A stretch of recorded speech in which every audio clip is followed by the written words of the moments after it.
Well, we'll go ahead and get started and hopefully more people can join in.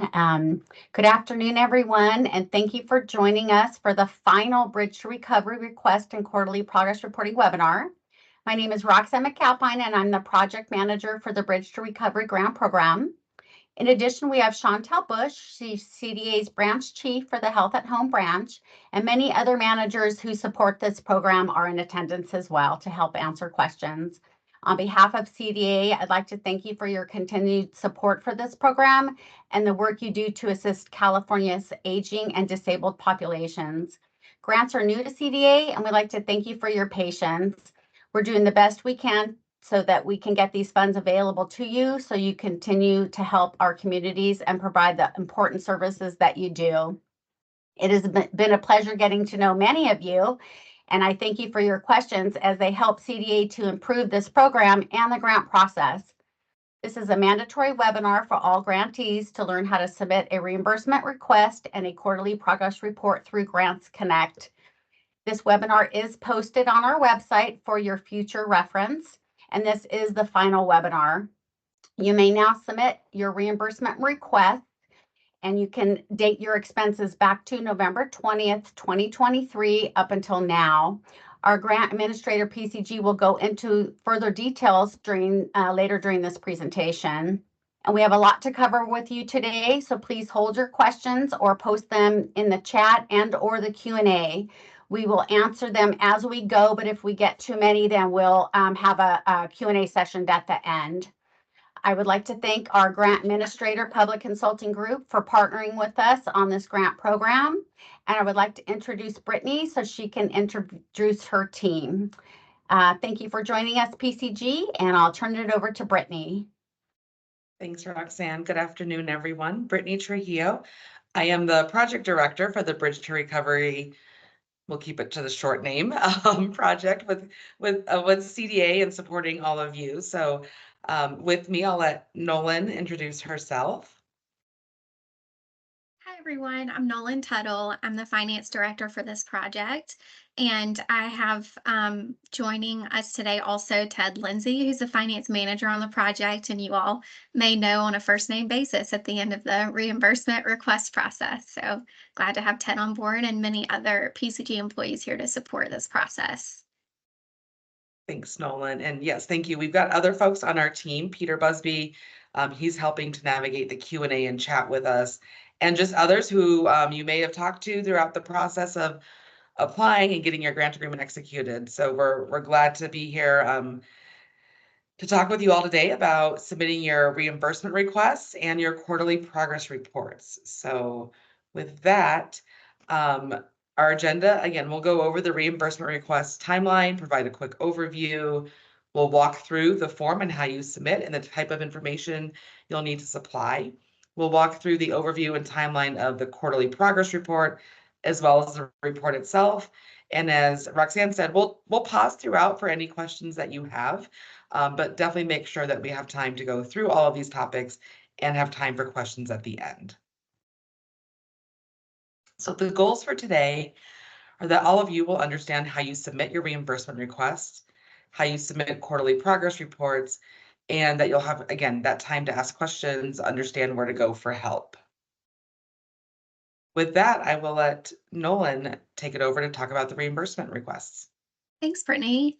Yes, as Brittany mentioned, I'll be talking through the reimbursement request process and the form. There is a lot for us to go over today, so I will stop periodically and we'll take a question or two, but know that your question won't go unanswered. Even if we keep moving forward, we'll have time for questions at the end. And our team is also working on a Q&A document to make available to you guys so that you have all your questions answered and feel supported through this process. Just to overview some points about the reimbursement request process, grantees can submit an invoice or reimbursement request at most once per month. So the form doesn't allow you to submit more than one time in a given period. So we ask that you make sure that you've included all of your expenditures on the one form that you submit when you submit it. Grantees can only request and receive reimbursement once their grant agreement has been executed. So that means that you, as the grantee, have signed the grant agreement, and so has CDA. And before funds can be dispersed, the following forms must be submitted in Grants Connect: the banking form, the banking authorization agent validation form, and the insurance form. If you haven't submitted your insurance form, your first invoice submission will be processed, but you must submit the insurance form within 30 days or future invoices won't be processed. Funds will only be dispersed for a request if all supporting documentation has been provided. And I'll highlight here too that part of that supporting documentation must be a proof of payment.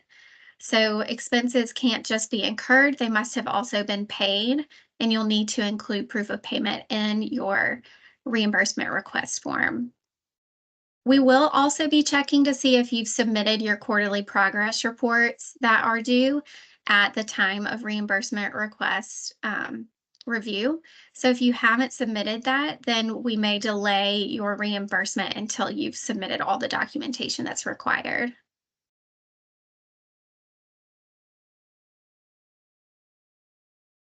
You must also identify which budget categories and line items you're requesting reimbursement for on the reimbursement request form, and it'll be really clear how to do that in the next few slides when we go over the form itself.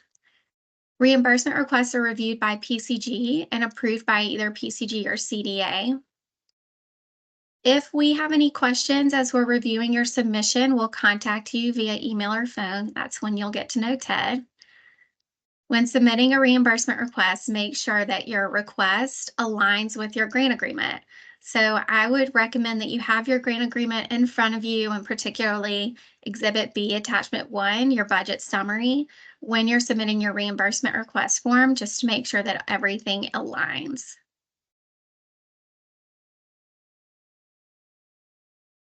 When submitting a reimbursement request, know that funds requested that exceed the awarded amount in your grant agreement won't be accepted.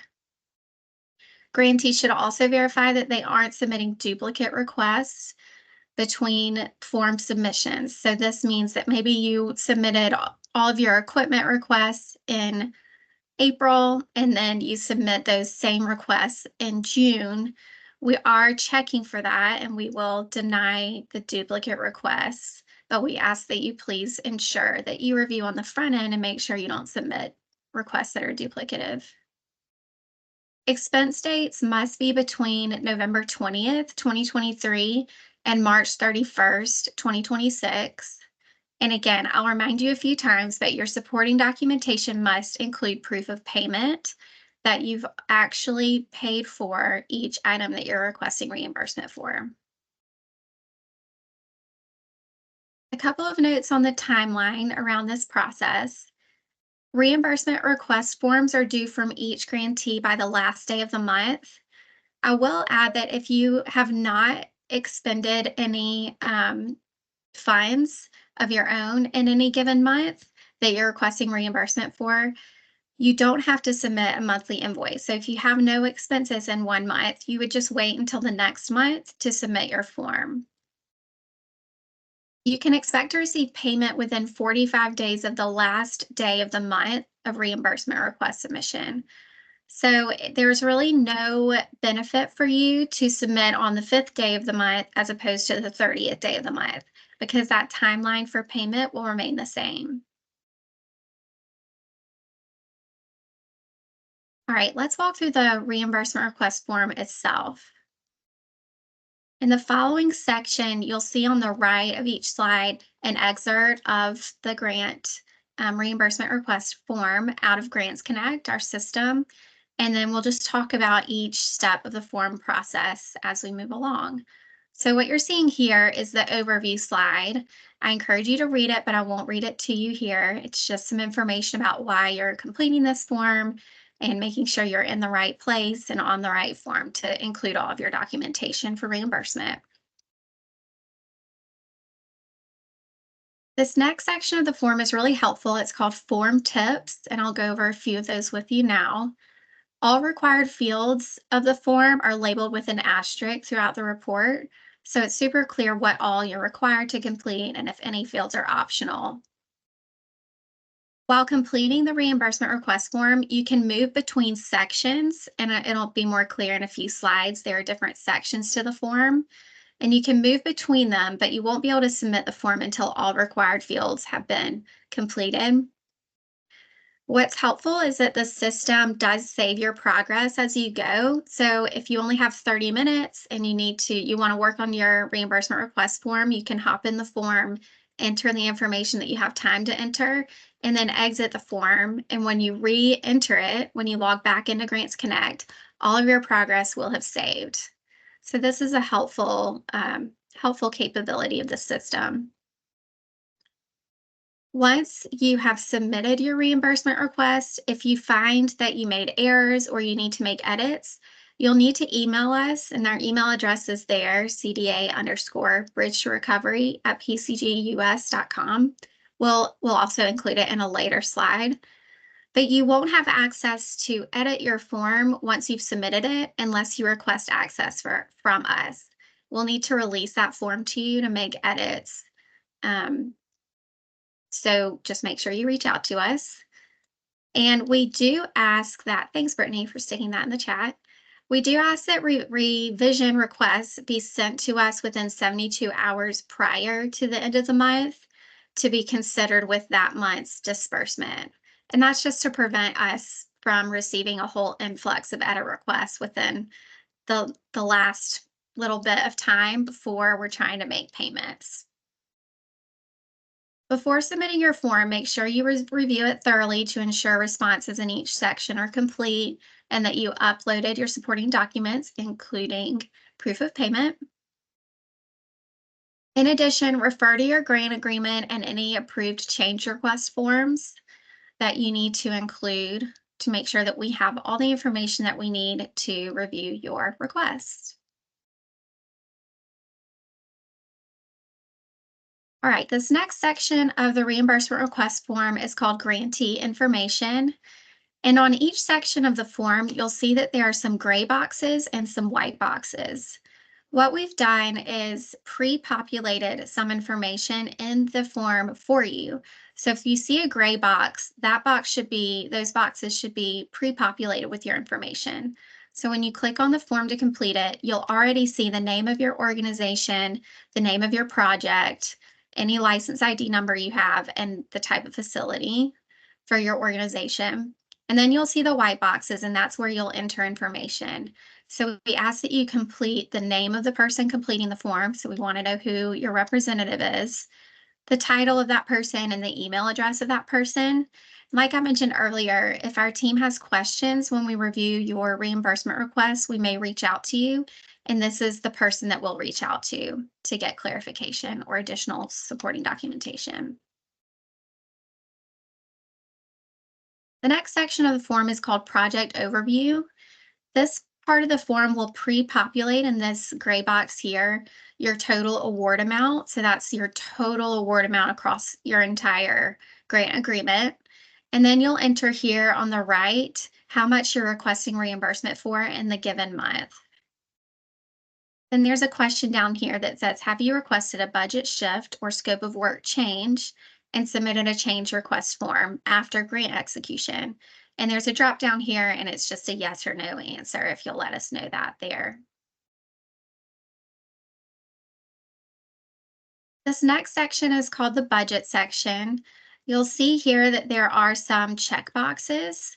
You can select one or more than one, and it's really small, so I'll read them to you. These are the budget categories, including salaries and wages, fringe benefits, travel, supplies, equipment, contractual, other, and indirect costs. So there may be one month where you're only requesting salaries and wages reimbursement. In that case, you would only select the checkbox besides salaries and wages. Maybe you have some expenditures in every single category. You would then select all of the checkboxes.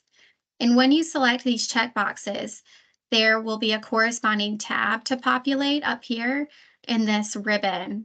And you'll see that more clearly on the next slide. But these tabs will allow you to enter supporting documentation based on each individual category. Here's a better picture of the ribbon and the tab ribbon in the form itself. So if you, in this example, we selected every checkbox, so we should have a tab for every category. And there's only room in the ribbon for so many tabs up here. So if you'll select the caret here next to more, you'll see that there is in fact a tab for each category. You'll just have to select more and then navigate to that tab. In the following slides, we'll go through each tab together.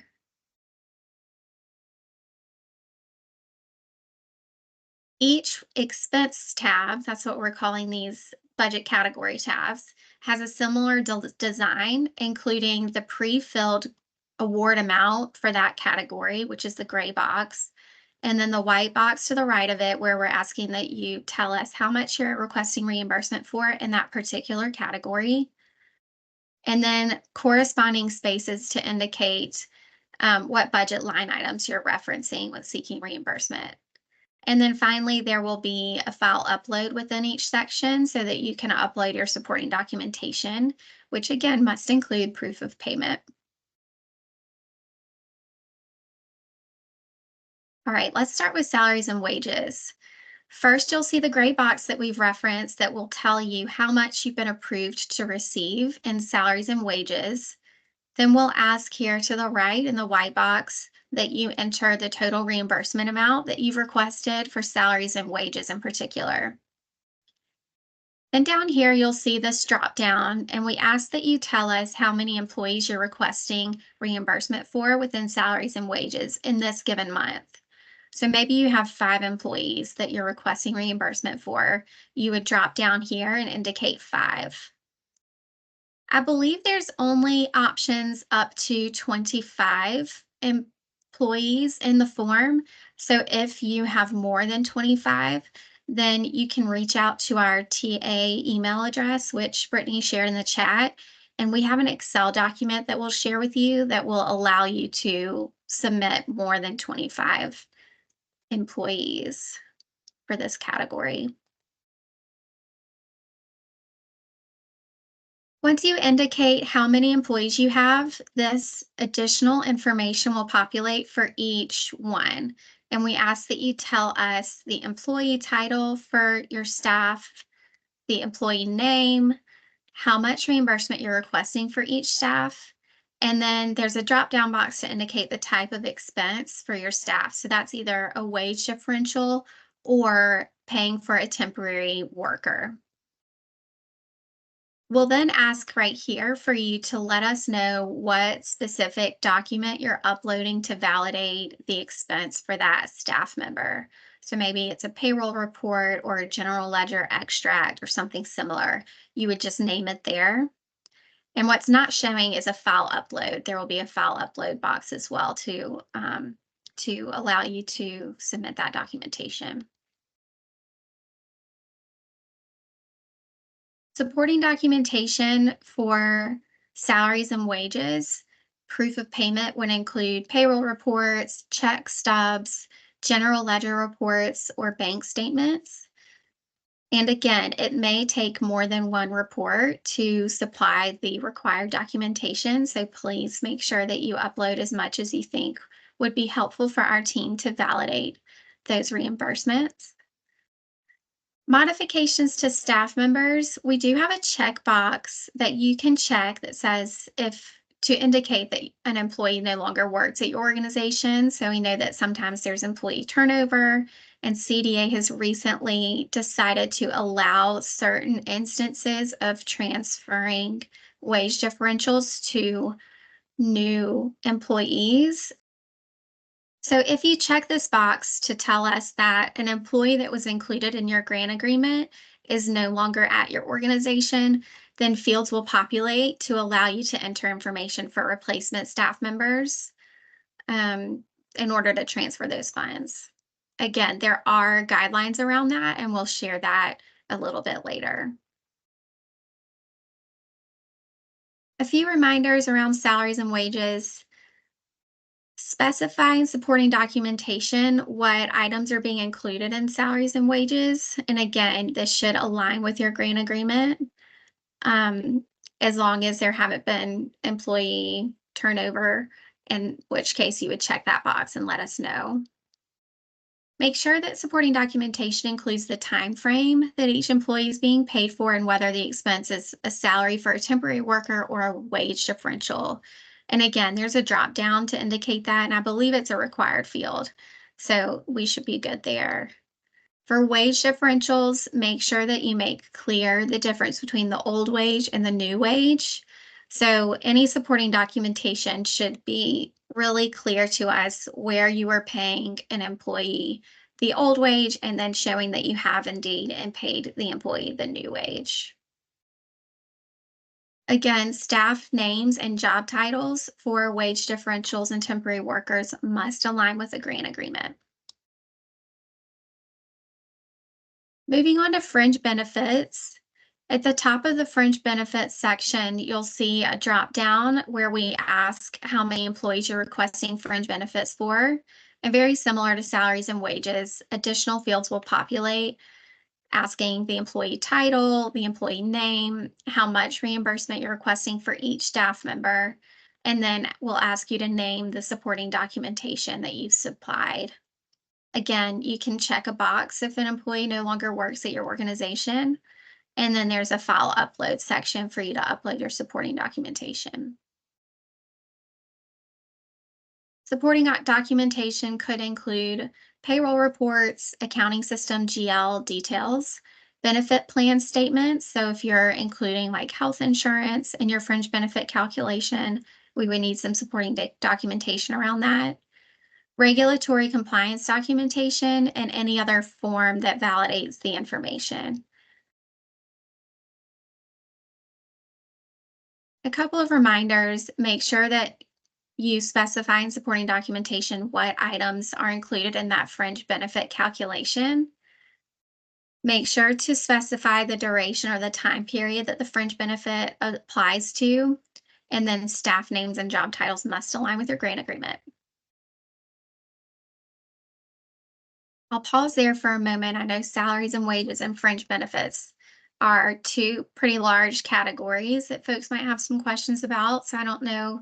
I know Peter, you and Ted are probably both navigating some chat and Q&A.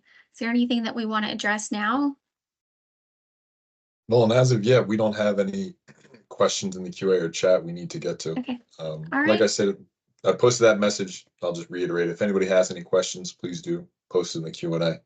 As Nolan said, we'll pause as we go along and also at the very end. Sounds good. We'll move on to travel expenses.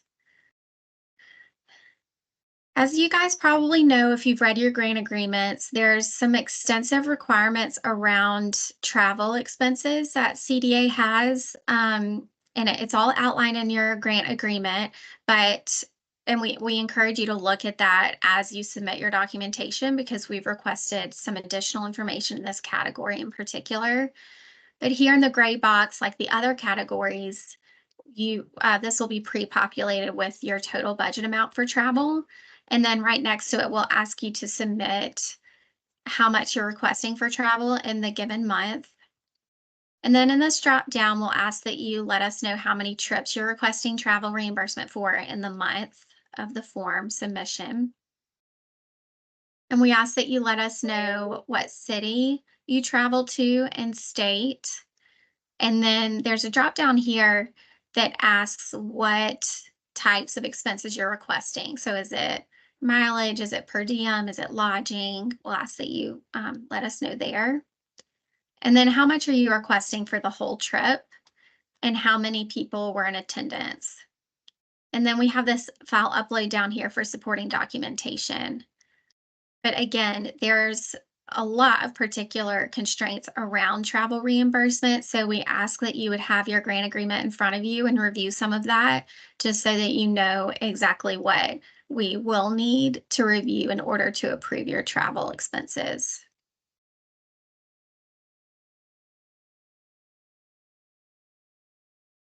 Supporting documentation for proof of payment related to travel would include airfare receipts, hotel receipts, bank statements.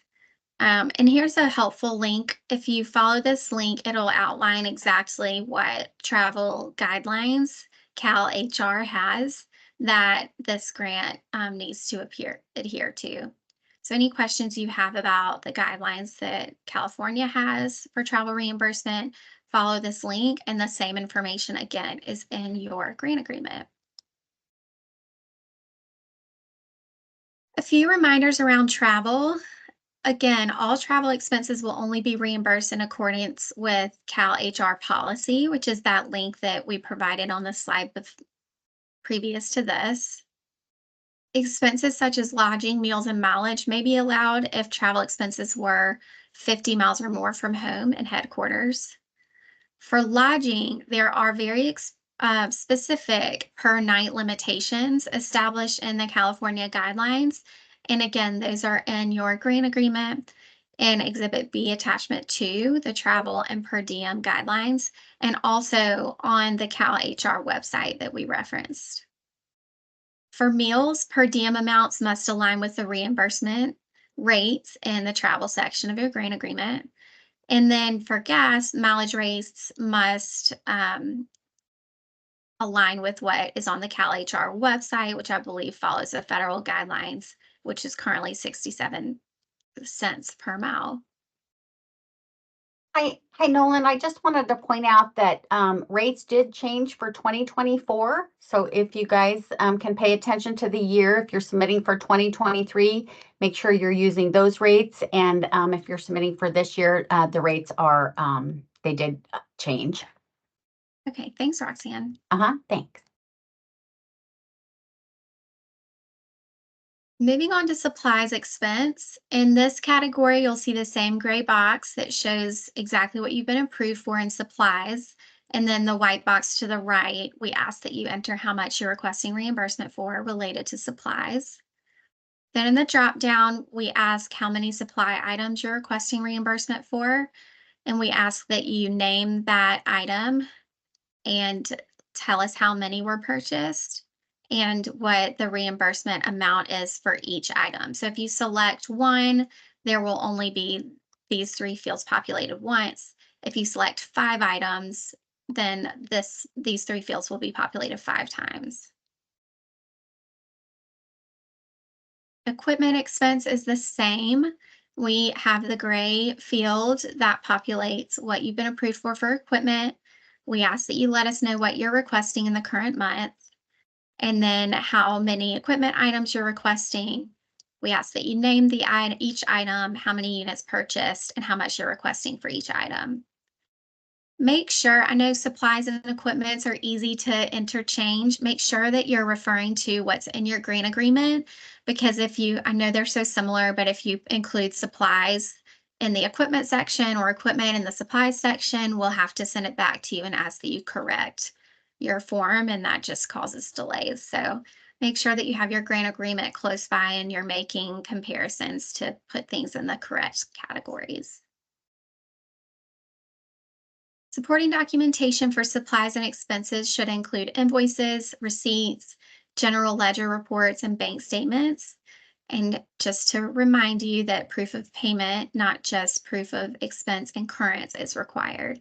So if you have an invoice, we would need something additional to the invoice to prove that that invoice was paid. Some reminders around supplies and equipments. All receipts must have a date in order to verify when the expense was paid, and that must fall within the grant period of November 20th, 23 to March 31st, 26. Reimbursement requests should be submitted within the following month the expense occurred. So if you paid for an expense in March, then you would include that in the April invoice. Or if you wanted to wait and submit your March invoice on the last day of the month, you could include it in that current invoice. The number of units claimed and the cost for each unit must align with the approved budget and the grant agreement. And I do think there's some recent adjustments CDA made on allowing for a little bit of shifting there. So Roxanne, I don't know if you want to wait until we finish going through the form and then highlight some of those changes at that time. it doesn't look like we have a lot of questions, so I can take a moment now. Sorry, I was having technical difficulties earlier. It's okay. So the change request form is for a budget shift. If you have two items that are approved and one particular item you're over, and then another category you're under, and you want to shift those funds.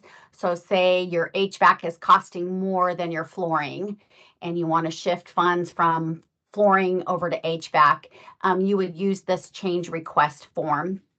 And it doesn't mean that that's going to be approved. You need to provide us with a justification, bids, an explanation of what happened. And then PCG and CDA will take a look at that and get back to you with, either a denial or approval. Most of the time, those are going to be approved because we understand costs are going up. Certain items are costing more now than they did last year when you got your bid. So you would use that change request form for that. Timeline changes. We understand that those were just estimates. If your timeline changes are off, you may use the change request form to update your timeline change, or in your quarterly progress report, whichever one is coming sooner. But feel free to use your quarterly progress report. If your authorized representative has changed, we need to know that immediately, because those are the people that are signing and submitting your invoices, and we can't accept documentation for an unknown person that we don't have on record. So if your authorization person has changed, you will use that change request form.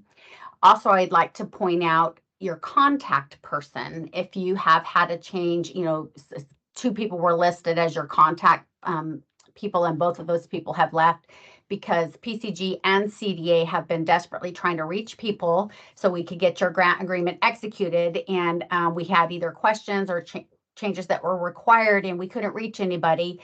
And it's because those people had left. So please make sure you're communicating any changes at all with PCG.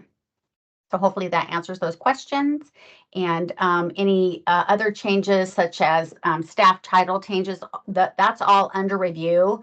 And we're going to take a look at that, because basically what you asked for is what we approved. And if you're now coming back and asking for a scope of work change or staff title changes, that requires a re-underwriting of your application, your grant agreement, possibly a re-award, and we're not apt to entertain those right now. We're thinking that we should direct you to come back in round 2 to apply for any changes such as that, but that is under consideration right now, just to let you guys know. So stay tuned for further information on that. Thank you, Roxanne. That's super You're welcome. helpful information. Thank you. Moving on to contractual expenses. In this section, we ask that you let us know what the project name is that you're requesting reimbursement for and what contractor name you've selected. Describe the activities completed in your invoice support for Project 1, and then include the amount requested for your project. Then here is a file upload where you can upload your supporting documentation. And as a reminder, we do require 2 bids to be submitted and justification for the bid that you selected. So there's a box here that says if you've not submitted at least 2 bids, check this box and it will allow you to submit your 2 bids. And once you've done that for a given project, you won't be required to do that in future invoices because we already have that information on file. But before we approve any reimbursement requests related to a project, we will require that information. Supporting documentation requirements for the contractuals category include invoices, receipts, AIA documents, subcontractor contract billings, or bank statements. Just a reminder here that you do have to include 2 itemized bids for contract work and your justification for the bid you selected. For building modifications, grantees must supply a valid title or lease contract through the duration of the grant period. For leases that expire in 2025, and if the project continues past this date, PCG will confirm grantees contracted and submitted renewed leases or option terms. Moving on to the other expenses section, like the other categories, this gray box will populate what you've been approved for in the other section. And then we ask you to tell us how much you're requesting in a given reimbursement form.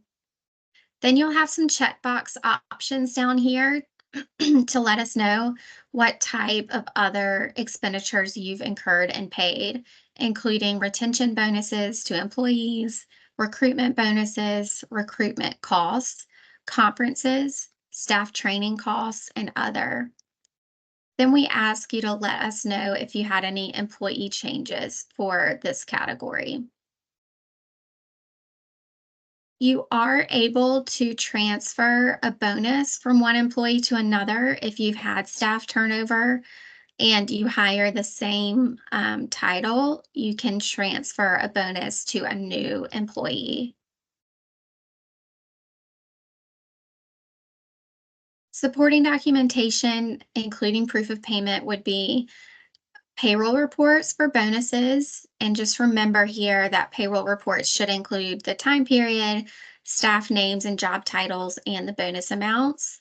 And bonuses for each employee may not exceed $1,000. And then for staff trainings, we need proof that the employees attended the training during approved timeframes and details on the subject matter that the training was about. And then for job postings, we need the proof that the job postings were for permissible staff titles. Indirect costs is our last category, and you'll see the same grade. I'm sorry, Nolan, can I just make a comment? I just Mhm. wanted to let everybody know we do have an updated staff title list on our website.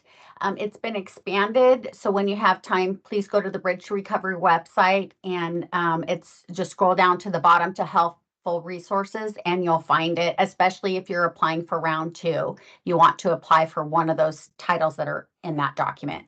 Thank you. Great, thank you. So for indirect costs, you'll indicate in the white box how much you're requesting for indirect costs. This section's a little bit different. We are not requiring any proof related to, or supporting documentation, I should say, related to indirect costs. We just are checking to make sure that your indirect costs do not exceed the allotted amount in your grant agreement.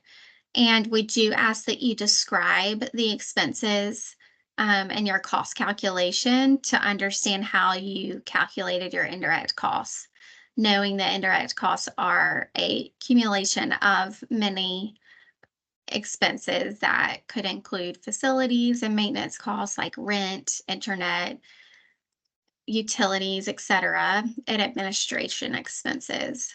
So just make sure to clearly outline in this box how you came to calculate that amount and what's included. But there's no file upload section here because we will not be collecting supporting documentation. Again, supporting documentation is not required for this category. We'll just be checking that the indirect costs doesn't exceed the awarded amount, and we'll be reading your description to make sure that all the indirect costs that are outlined are appropriate. We do ask that indirect costs be requested on a regular basis through reimbursement request forms. And so please submit that monthly or quarterly. Indirect costs will not be paid in one lump sum at the end of your grant period.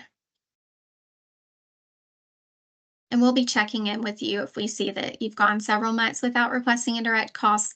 We'll be reaching out to inquire, see if you have any to add. This last section of the form is a really helpful overview of all of your grant agreement information and the expenses that you've been reimbursed for to date. It's really hard to see here, but this first section tells you how much you've been approved for in your grant agreement for each category. So here are all the categories on the left side. And this section will tell you how much you've been approved for and how much you've received reimbursement for in previous months, and how much you requested in the current form, and then how much you have remaining to request in each category. You can't see it in this little excerpt of the form, but towards the bottom, there's a section that asks if you agree with this information. And this is a great opportunity for you to just review all this data and make sure that we're on the same page about what you've requested and been paid for, what you were approved for, and what's remaining. So if you don't agree that it's correct, I would encourage you to reach out to our TA inbox, and we can talk to you to make sure that we get aligned on the information. The last step is to review your form, make sure that it's complete and accurate, and then click this button that says Sign and Submit. And once that button is submitted, the reimbursement request form will be automatically routed to our team for review, and we'll begin reviewing your request. That's all I have related to the reimbursement request process and form. I'll pause to see if any questions came up that we want to address now. Sure, Nolan, I think there's a few we can go through. Let me just run through my list here. Okay.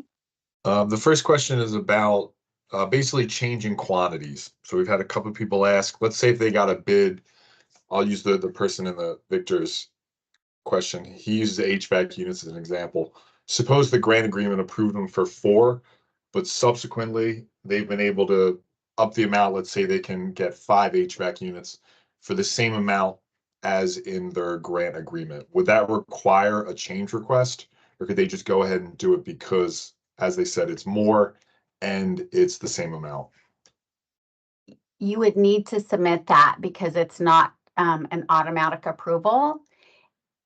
And the amount cannot go over, which you stated it was under. You're able to get it cheaper, but you would need to submit that request.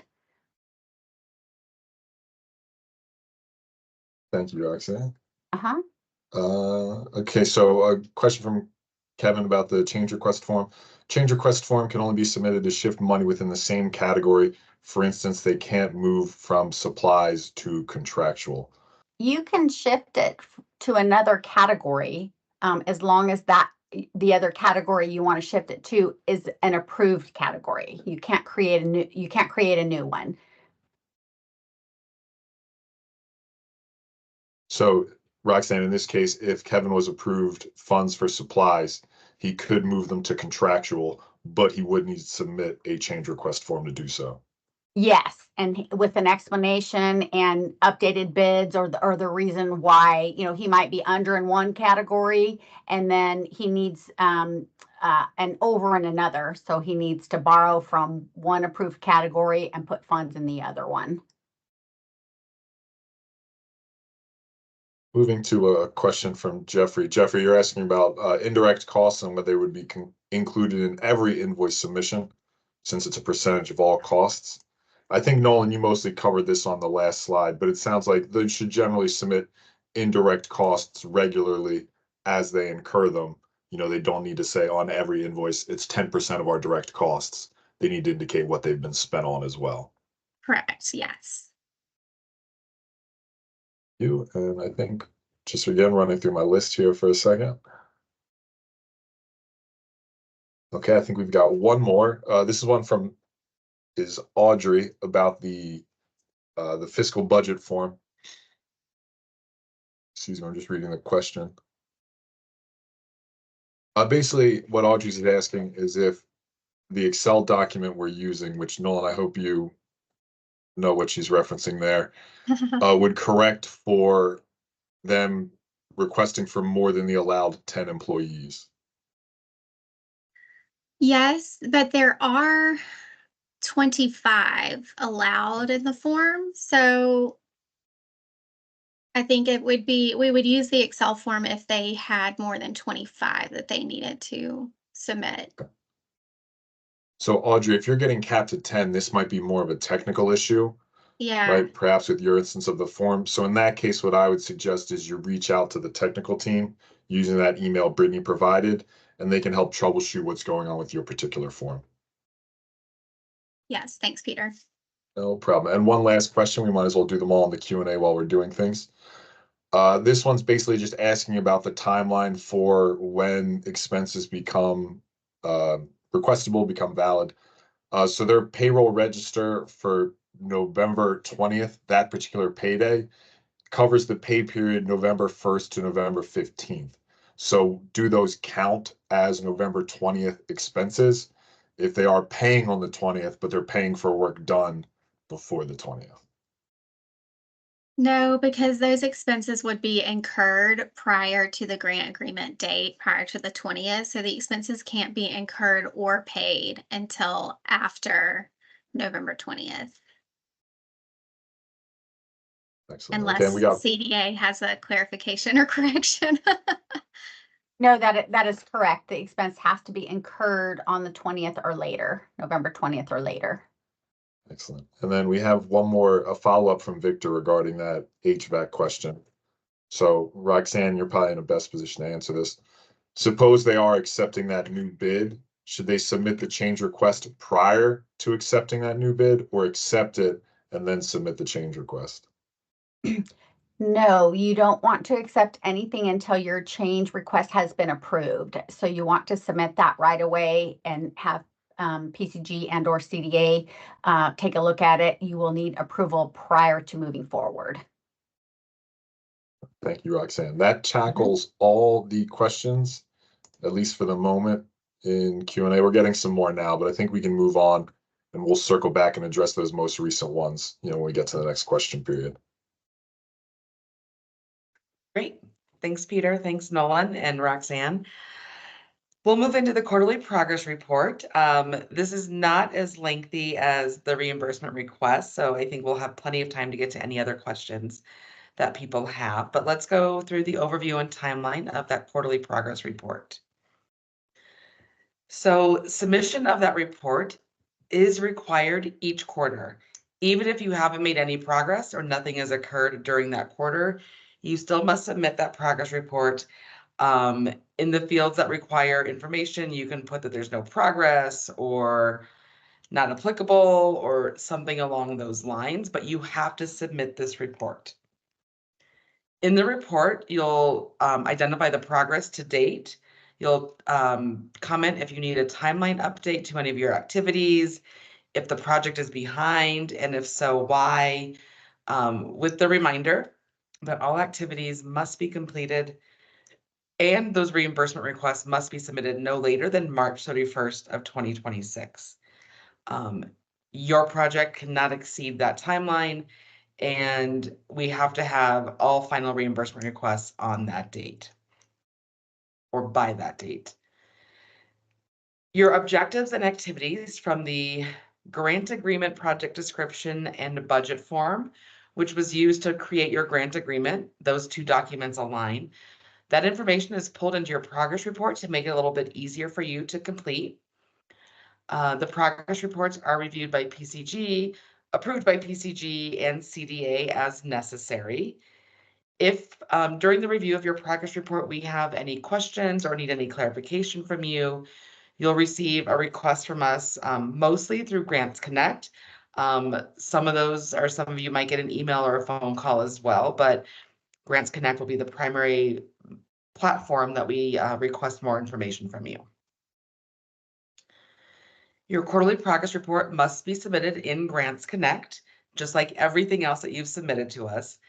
These are due 45 calendar days after the end of the previous quarter. You can see the timeline here. So for quarter 1, quarter 2, quarter 3, quarter 4, there's the reporting cycle and then the due date for each of those. This calendar or this table also lives in your grant agreement if you wanted to look there for it. The quarter begins based on the grant agreement execution date. And just a note that we are making exceptions for this first time. Your first quarterly progress report won't be due until August 15th for reporting of quarter 2. So you don't need to worry about anything from May 15th or the first quarter. That August 15th quarterly report will capture everything from quarter 2. Now we'll walk through the form. Like the reimbursement request form, this your quarterly progress report starts with an overview and instructions along with tips on how to complete the form. I'll just say again that everyone is required to submit this quarterly through the life of the grant, even if you don't have anything to update. So again, we'll start with the instructions and tips that you'll see when you first log in to access this form. Then there'll be some very basic grantee and project information. You'll start by indicating the process or the progress for your entire project. So is the entire project complete? Is it in process? Has it not even been started yet? You'll indicate that.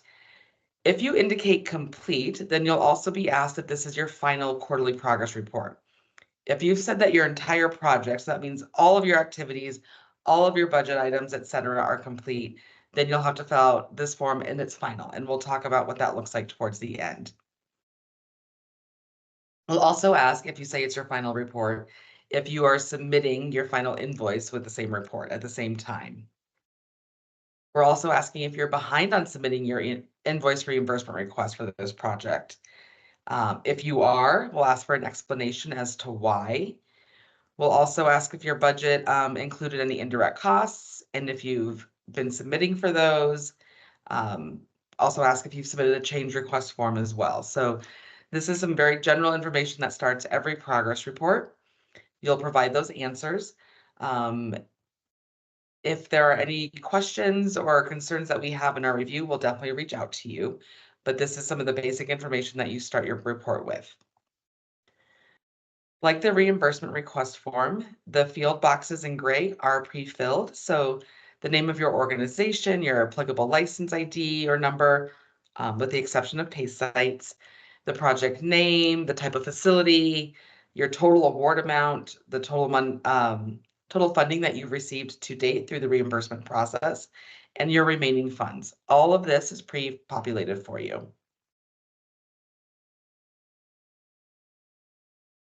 We next start to ask you about deviations for your timelines from the approved objectives and work plan. So we ask if you're just experiencing any delays. So you'll say yes or no.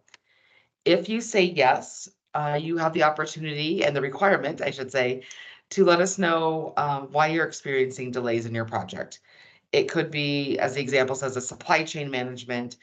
If you're doing work that requires a contractor, they might be behind schedule. Whatever is going on, you'll tell us why you're experiencing some delays. We also want to know specific to your budget categories, what's in progress, what's not started, what is complete.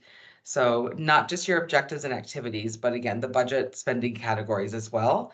So salaries and wages, for example, you'll tell us your progress for your salaries and wages, along with the percentage of completion. So if you indicate it's in process, we want to know where percentage-wise in process you are with your salaries and wages. So that you might be 10%, you might be 90%.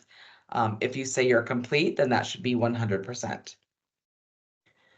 Following that, the approved objectives in your grant agreement, project description and budget form, and your grant agreement will auto-populate. So if you had 3 objectives, that number 3 will be auto-populated. Along with following then the title of your objective. So if you had an objective for employee retention, that is also populating automatically from the grant agreement and that grant agreement, project description, and budget form.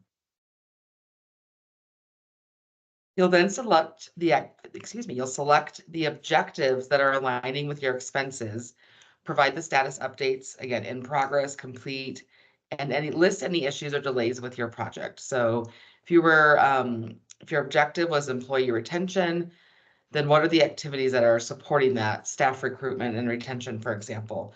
So what's your overall status? And then any program related activities that you have scheduled in the next 3 months related to that objective specifically. That could be, again, for staff recruitment and retention. Maybe you are working to create a job description over the next 3 months to get it posted on Indeed, for example. Like the objectives, all of the project activities associated with those objectives are also pre-filled out. So we'll have the number of activities with objective 1, what you indicated that was the activity or were the activities within that objective, the timeline from your grant agreement. And then if you need to revise your timeline, you can do so here. So if initially your timeline was 12/31, maybe it's March 22nd, or maybe it's the following December, whatever that might be, you can update your timeline here. And then you'll provide a summary of the progress on that activity within this last quarter. So if you were hiring and paying for a temporary RN, what have you done this past quarter to do that? Maybe you've created your job description and you have posted with Indeed. That might be something that you would provide as an update. You can also upload supporting documentation that supports the project's successes or impacts in your community. This is not required, but we do ask if you have anything that you want to upload. So if you select yes, you would like to upload, then you would upload your documents. Again, this is not a required item. The question itself is required, but you are not required to upload anything. However, we wanted to provide the opportunity for you all to share any of the successes that you've had with these grant funds that CDA can use to market the program, to share with the legislature, to share with their leadership. If you modified usable space, something for outdoors, maybe you want to upload a picture of that, for example. If you do upload any pictures and they have people in them, please also include a signed privacy release. So indicating that you've received their permission to take their picture and use it for this project in this report. If you indicated on that first screen that this is your final progress report, you will be asked some additional questions. This will be the summary of key activities. So first, we want you to provide 1 to 2 successes of how the funding has improved the health, safety, and well-being of the people that are receiving your services. So you'll have that opportunity. We also include one spot here that if your application included facility modifications or your lease or title ends prior to March 31st, here's an opportunity to provide that updated documentation that you actually have a lease or title that goes beyond March 31st.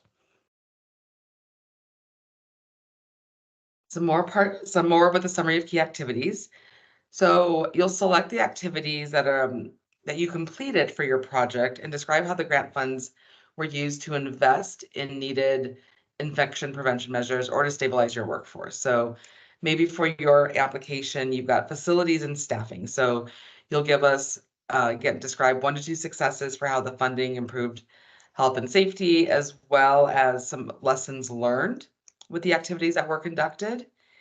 And if you've identified any barriers to success. So what barriers to success did you experience during your project? Maybe there were contractual delays, or you had a lot of staff turnover, or you couldn't recruit people. You'll identify whatever those might be. You can select as many that apply to your project.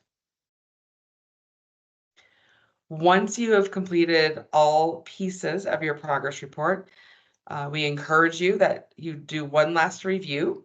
You'll look at each field that you completed, make sure everything is accurate. Then you'll have this button at the end to sign and submit. So you'll click that button and that'll mark it as submitted to PCG for review. A couple of pieces with modifications.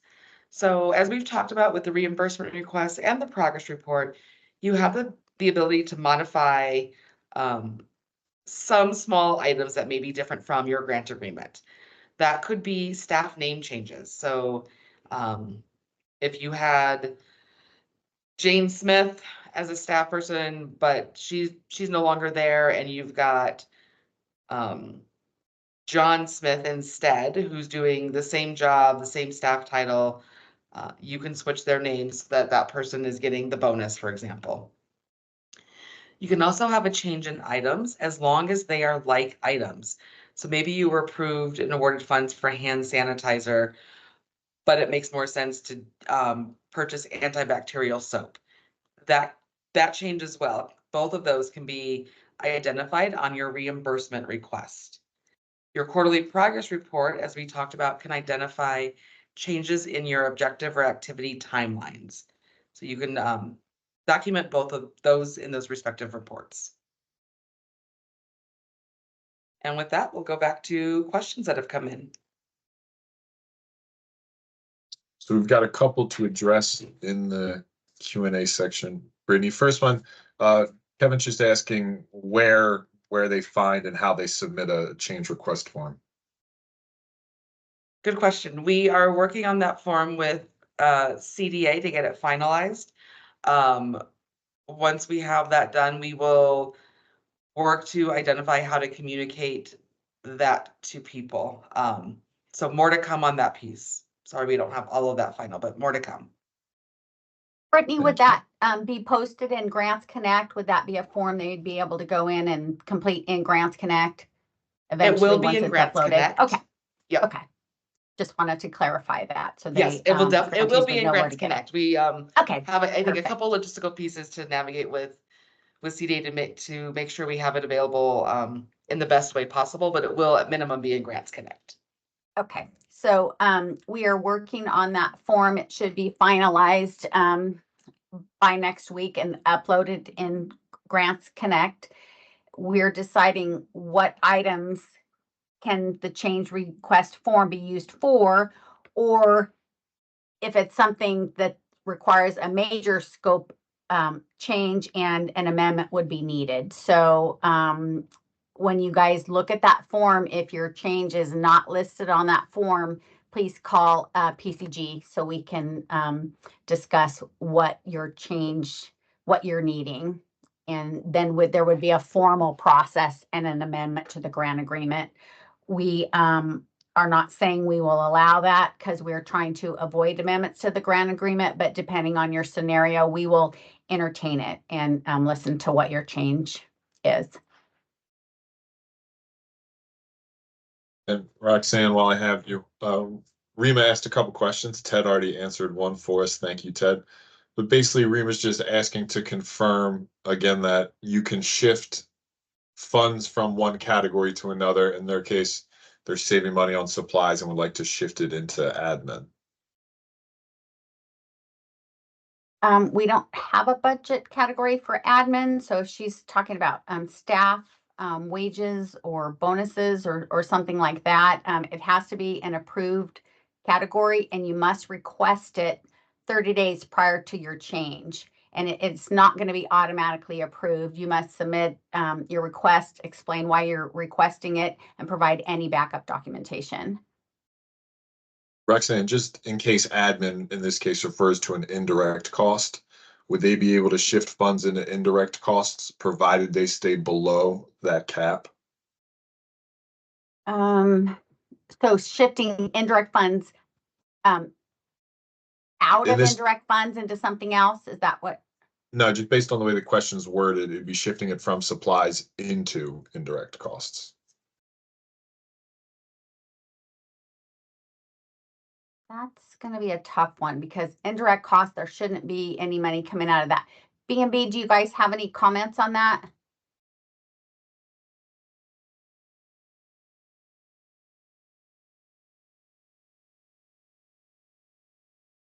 Maybe they dropped off the call. I'm going to have to park that question and then we will get back to you.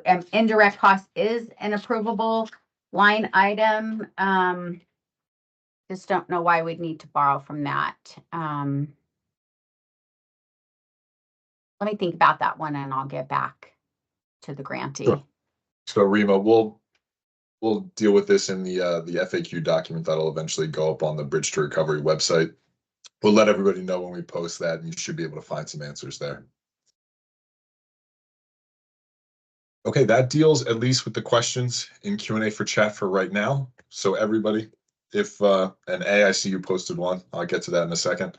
But if anybody else has questions, we do have some more time left here, so please do post them and we will make sure you get answers now.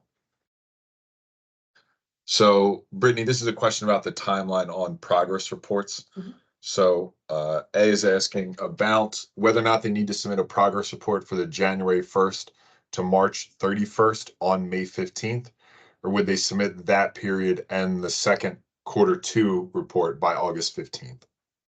August 15th. There is nothing due in May. And is that when they would submit, this is just getting to Rima's question as well, is that when they would submit that first quarterly report? Yep, first report is due August 15th. They can cover everything that's occurred, I think, between November 20th and that point in that time frame. Well, time frame being, let me go back here to look at the dates. Time frame being through June 30th. On August 15th is when it'll be due. So that progress report, it is not yet live. It's complete, but it's not yet live for everybody. We'll let you all know when it's available to use, but it's not live in your Grants Connect profile yet. Thank you, Rennie. Donna, to answer your question in the chat, this is the last of our 3 scheduled webinars for this particular presentation. As we've said, we will post the slides and a recording on the Bridge to Recovery website, so you will be able to review it there. And obviously our TA team is always open for future questions, anything that doesn't come up. I suspect we probably will have webinars in the future to cover other topics, but as I said, this is the last for this particular issue.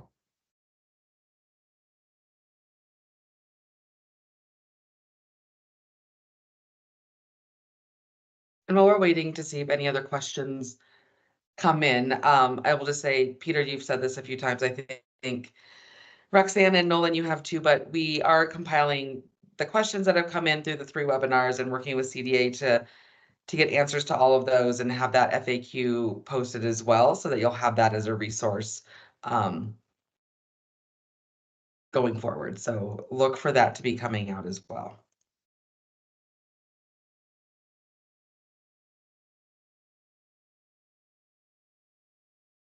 I did see a couple of questions. This webinar is already posted on our website, so it's available. Just go to the Bridge Recovery website and scroll to the bottom, helpful resources, and then you'll see all the documents posted there.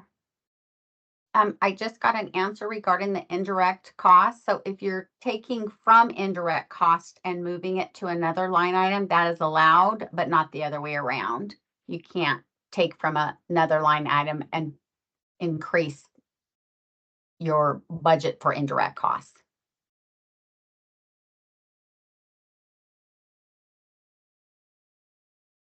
Sharon asked us to confirm that it's at most once per month for submitting invoices. Is that correct? Yes, that's correct. Yep. And and another point of clarification, this is probably helpful. You do not have to submit an invoice if you don't have any reimbursements that you're looking to obtain that month. So if you have no expenditures, you can just wait until the next month that you have an expenditure and submit a reimbursement request at that time. Great question. Next section is fringe benefits. So before I move on, I'll pause for just a moment and see how we're doing in the chat or in the Q&A. There's definitely a few questions that we can definitely address. So Ahmed Franco has a question. How do you submit proof of cost associated with payroll taxes and workers' compensation costs? This is typically not reflected in a copy of payroll register or a stub. And for those that do not normally have that in your payroll roster, payroll register, that is certainly typical, but you will have to be able to provide us some sort of support with those figures. That may mean that you'll have to give us a payroll roster and another form of support, but it will have to show those amounts to validate that those were paid. Some folks, they'll be able to show that in their payroll roster, and that's fine. But if not, then it will have to be a mix of 2 or more documents that show that support. Let's see, another one from Ming Ling. How should proof of payment be made? A canceled check. Similar sort of thing. That's going to depend a lot on how your accounting and internal controls are made. So a canceled check probably will not uh, fully support that, because that may not necessarily be full proof there. So that again could be a payroll roster, could be a bank statement. There could be a number of things. You're just going to have to, could be a general ledger detail, but you'll have to look at your system and determine from what you guys have in your accounting records that will support that payment that has been made out, or payments for your employees. Nolan and Ted, I have a couple from earlier in the chat. This one's from Scott Hadley about how will they prove payment for wage differential submissions and whether or not ADP payroll reports will suffice. I'm not sure. From the last I remember from ADP, a lot of times that is more high level. You may be able to get a deeper breakout from some of those reports. Yeah. But There should be a detailed report in ADP that would show at least where their current, mhm. where their new rate of pay is, and then we would likely require something like an employee verification letter saying what their previous rate of pay would be, or a previous payroll report that showed where they were paid at the old pay rate.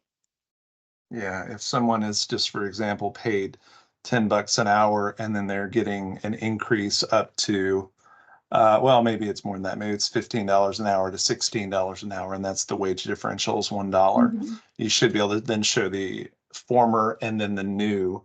And then from there, we'll just be able to see then that workload, the number of hours, and that would be fine to be able to see those two. That's kind of how we look at that wage differential. That they're being paid at that particular rate, that's the one that is as part of the agreement that's been signed. And then we'll just look at the hours. And then, of course, you're going to confirm a lot of that information when you go through and fill out the invoice reimbursement request. So that's kind of how we look at those. But yeah, ADP may have something. Otherwise, you will have to kind of look around and see what in your accounting records would suffice. And then Nolan, I think one more, and then we'll move on here. This one's just from Josh Mann. I think this is one of the last things you noted, is what happens if there are changes in employees' positions and names. This is one related to salaries and benefits. Roxanne, we might want CDA to lean in on here. Yeah, a new changes in titles are not allowed. If you were approved for a driver and now you've hired somebody different, that is not allowed. But if you hired a new person, and I'm not sure if we're talking about bonuses or wage differentials, but We're talking about bonuses here, I believe. Okay, I mean, sorry, wages, not bonuses. sorry. So for a wage differential, it cannot be given to a new employee. A wage differential is for a current employee. If that employee leaves, you can't hire a new employee to give a wage differential. Or a bonus, that's different. If you haven't issued a bonus and that employee leaves and you hire a new employee, you may issue a bonus to that employee. Yeah. Now, what about in the case of where you have an employee that is at one position title and their title changes, not the employee? The employee is just, they're just, whether that's a promotion or whatnot. I think that might be one of the questions as well. You would want to issue that bonus to that person right away, because we will issue bonuses to how it was approved in your grant agreement. We can't alter that. But say that person's promoted and you have somebody else in that same capacity, you could issue the bonus to that person. And this is what you were referencing, Roxanne, when you said that if there's staff turnover, a program would be able to transfer the bonus to another employee with the same title. Is that correct? Yes, that's absolutely correct. So you'll just want to document the original employee that was approved and that they have left your company and that you're substituting the name of the new employee when you're submitting your invoice request. Okay, thank you. Uh-huh. So first question, this is from Sherry McFadden. What if the total cost of the project exceeds budgeted amount and the center is paying the difference? Will that be reimbursable? Can you say, oh, That Sorry, is, Nolan. that is not reimbursable. Thank you, We Roxanne. can only reimburse the amount that you were awarded for. Next question. What if they're Excuse me. However, if you have items that you want to apply for in round two will be coming up in the next couple of weeks if you'd like to apply in round two. and then a question from Sharon Hahn. Nolan, you might be the best one to answer this. Can another person from our company complete the reimbursement form who is not the initial applicant? Yes, we're okay with that. Yes, we just need them to enter their information so that we know who's requesting it on behalf of the organization. Thank you. A question from Akeem. Should grantees be concerned about budget category award amounts that were awarded at higher numbers than the grantee originally requested? So if they requested $1,000 but were awarded $2,500.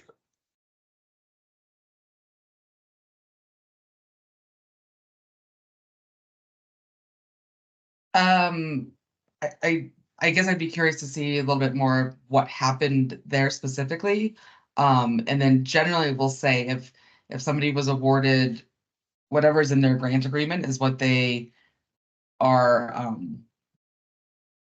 able to implement and submit reimbursement for. But I think if that person specifically would like to reach out to the TA, I don't know if there's a more specific question or answer to that question outside of making sure that all of their activities and budget spending and reimbursement requests align with their grant agreement. I agree. If you could reach out to PCG to find out why you were awarded more. In some cases, grantees submitted bids, and so that bid was honored, but then they submitted a new bid that was lower. And in that case, you would have been awarded the higher amount because you hadn't selected a bid yet. But if this is not the case and there was just an error made somehow, we would like to redo your award and award you the amount that you should have received because those funds could possibly, be used somewhere else. Thank you both. Akeem, I see you have your hand raised. I mean, we have a lot of questions right now, so we're not going to be able to sort of, give you the floor. As Roxanne and Brittany said, please do reach out to TA and we'll make sure we get this whole situation sorted out. Some of these we've answered already, so I'm just moving past them. Ted, I think you answered this one in the chat, but I just want to confirm it because I saw a few people posted a similar question. Basically, when they submit their first billing, do they submit one invoice per month or do they submit one invoice for the full period, November 23 to March 24? Yeah, so on this, there will be monthly requests that they can make. Of course, this is going to be for any invoice support for, any of their categories. So yeah, anything from, I think it was, November all the way up to this point, they can go through and submit for reimbursement up through this period. So it's just going to be that one reimbursement request for everything up to this point. Thank you, Ted. And for everybody, I know we've said a few times to email TA. It will be on a later slide, but Brittany has also kindly dropped it in the chat. So if you just look in there, you'll see that email address. For any follow-up questions, things we don't cover, you can reach out there and we'll make sure you get some help. So next question from Better Life. If our application listed X hours worked by an employee, but they end up working overtime, can they get reimbursed for these overtime hours?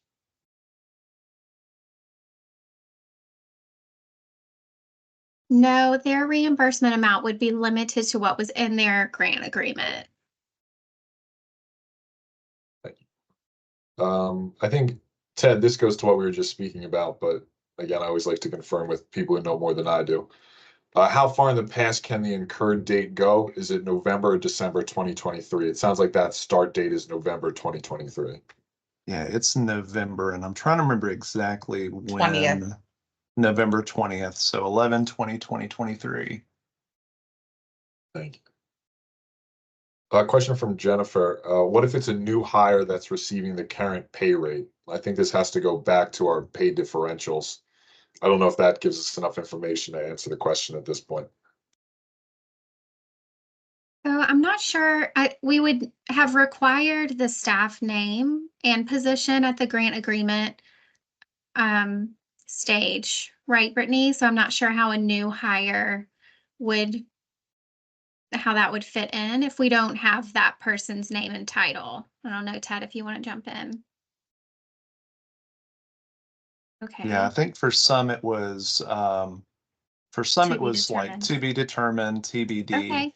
And so at that point, for some of those, then they just have to let us know then on that first invoicing who that employee is, who that's going to be, and that will stick with them throughout that Right. invoicing period. Again, if you do have an employee switch, that is going to require, well, no, actually, that was one of our exceptions. So I think that is okay. That is not a scope of work change. And that will be fine too. We just have to know those changes, and there is a spot to notate that over in Grants Connect in this form. So just to clarify, Ted, when you're talking about transferring, you're talking about bonuses, right? Not salaries. Because I think CDA clarified that salaries and wages, the wage differentials cannot be transferred. That is correct. Yes. Okay. Just want to clarify that. CDA, correct me if I'm wrong there. We are going to take this back and discuss this. It appears that these centers are having lots of turnover and we don't, and we want to try to give you this money. So we are going to take this back and see if we can somehow allow the wage differential to be issued to a new hire. We're going to think about this and put some parameters around it. It was specifically for current employees. So let us discuss this and think about how we can offer that, and then we'll get back to you guys. Thanks, Roxanne. Yeah, of course. We want to be able to have you use this money. It was intended for current employees, and we'll see if we can try to make it work for new employees. And if so, there's going to be parameters and guidelines around it, but we will get back to you guys on that. Thank you, Roxanne. Yeah, so everybody who has sort of similar questions to this, things we've been covering, make sure you look out for that additional update. We'll make sure it goes out. There's a question from Dan. I think this is around supporting documentation. If we're using funds for recruitment to increase the number of staff, and they're posting on Indeed, Indeed's invoices don't break down by position. Can they submit that bill along with the performance report? As I said, invoices would include expenses for multiple positions that aren't part of this grant in addition to the ones that are. I would have to see it to be able to fully comment there. I mean, it's just, it needs to be able to show for each of those positions. And so what that amount is in each of those pieces. So if it doesn't do that, we'll have to have some other way of determining that information to verify that that actually goes to that particular position.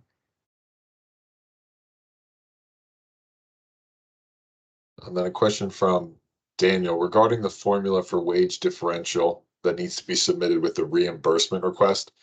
Isn't that formula already in Grants Connect in the original proposal? Why would it need to be resubmitted with the request? Daniel, I imagine this is mostly for the ease of our people evaluating the invoices, just to make sure things are as accurate and as timely back to you as possible. Nolan or Ted, if you have anything to add, regarding why we included that.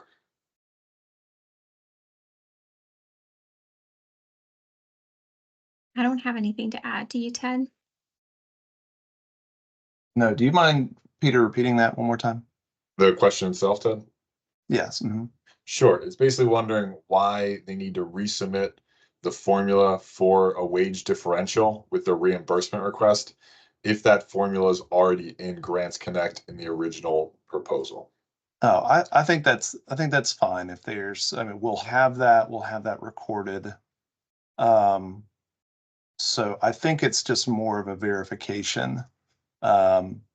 If it's one or two people, I mean, it is certainly helpful to make sure that we have, particularly for the first few, for invoicing, that we're aligned with that. We'll be looking at the grant agreement as well. So, I mean, we should have that. And if you've got a situation where you've got a number of employees, then I can understand that's burdensome. Don't worry about I think that's fine to leave that part out, but I think the kind of rule of thumb here is try to over communicate if at all possible. But I I think that was the agree. intent. It would be easier for invoicing if you provide the formula, then they don't have to go back and look it up or have any guesswork. If you choose not to, that's fine too. But if what you provided does not match up, then they will need to reach out to you. So providing more is better. But again, if you choose not to, that's fine. But they will reach out to you if the numbers do not add up to what you stated in the application. Yeah, thank you, Roxanne. I think that's as well the big theme, and I don't know that we've talked about that enough a little bit here, but we will reach out to you if we do have questions. Obviously, you want to hit and head those off if you can, so that we aren't constantly doing too much back and forth. But if we do have questions, we will reach out to you and clarify. So anything that you can provide us on the front end will absolutely be helpful to us. Just to be clear. Next question from Sharon. What about is again about sort of eligible reimbursement expenses? What about employer costs such as federal and state required taxes, insurance, et cetera? Are these sorts of things reimbursable as well?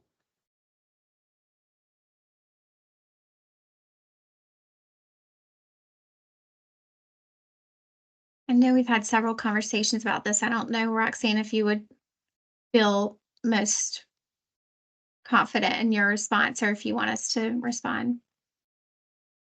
Either way, if you requested that, included it in your fringe, it would have to be broken out that way and approved that way. And if you did not, you can't go back and ask for it. And then Nolan, you guys can chime in. Yeah, I mean, ultimately, we're going to be looking at what was approved in the grant agreement. So from kind of my perspective, that's kind of the law of the land a little bit, what's been agreed to. And so whatever went into that, that's naturally what you're going to want to use. If hopefully you've included that in your agreement. And then that depends if that's included in your salaries budget, we'll look at that and add that in. If like taxes and those pieces are included in fringe, and you have fringe, of course, we'll try to match those up. We'll look for there and those pieces that are in there. And if it's within that, if that's part of it, then that'll be approved up to that amount that has been approved in that grant agreement. So hopefully that answers your question. I believe it does. Excuse me, I'm just scrolling up to make sure I'm current here. So this is a question from Josh. Brittany, I believe you answered this one in the chat, or at least a similar variation of it. So once a social worker is approved in the application, we can't change that to an activity coordinator at this point. It's basically asking for, position updates. Correct. I believe CDA has said staffing titles cannot change. That's correct. If you have a new hire, you can come back in round 2.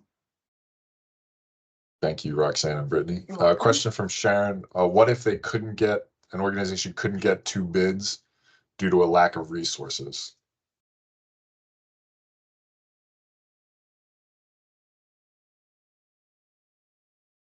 We would have to take that under consideration. 2 bids are required. You would have to provide a detailed explanation of why you couldn't get 2 bids. Maybe you can provide a cost estimate, or,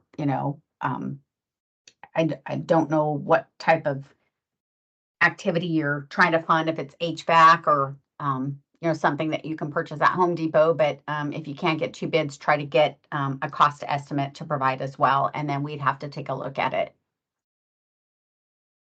Yeah. And come up with a decision if we can accept it or not.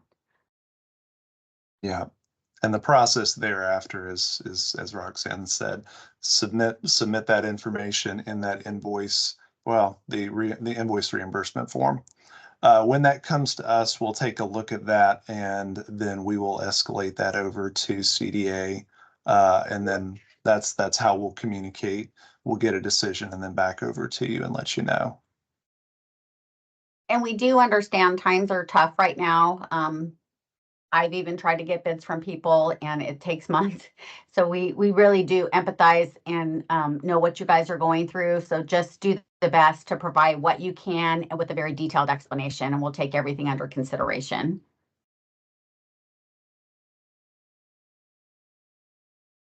So Ted, I'm going to rely on you for the next 2 as my most recent timeline expert. So I'll ask 2 questions. I think they're both sort of related. When's the latest date to submit requests for expenses incurred in November and December of 2023? And then similar question, when do we submit Q4 2023?